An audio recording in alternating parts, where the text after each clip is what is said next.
Hörmətli izləyicilər, kanala abunə olub like etməyi unutmayın. Günün xəbərləri təqdim edir. Azərbaycanın valyuta bazarında son aylarda maraqlı tendensiya müşahidə olunur. Əhali dollar almaqdan çox satmağa başlayıb.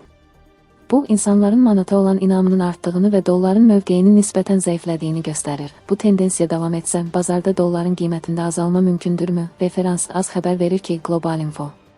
Azda danışan iqtisadçı Günay Hüseynova deyib ki, insanlar dolları xırdalayıb yerli valyutaya çevirməyə üstünlük verirlər. Son dövrlərdə bəzi şəxslər qeyri-peşəkar proqnozlar verərək vətəndaşlar arasında əsassız ajiotaj yaradıb. Onları dollar almağa təşviq edirdilər. İqtisadi və maliyyə savadı zəif olanlar isə belə panikaya asanlıqla qapılır və kütləvi şəkildə banklara axın edir, pullarını dollara çevirirdilər. Hətta nəticədə banklar dollar alışını şəxsiyyət vəsiqəsi ilə məhdudlaşdırmaq qərarına gəldilər və valyuta alan şəxslər barədə müəyyən qeydlər aparmağa başladılar.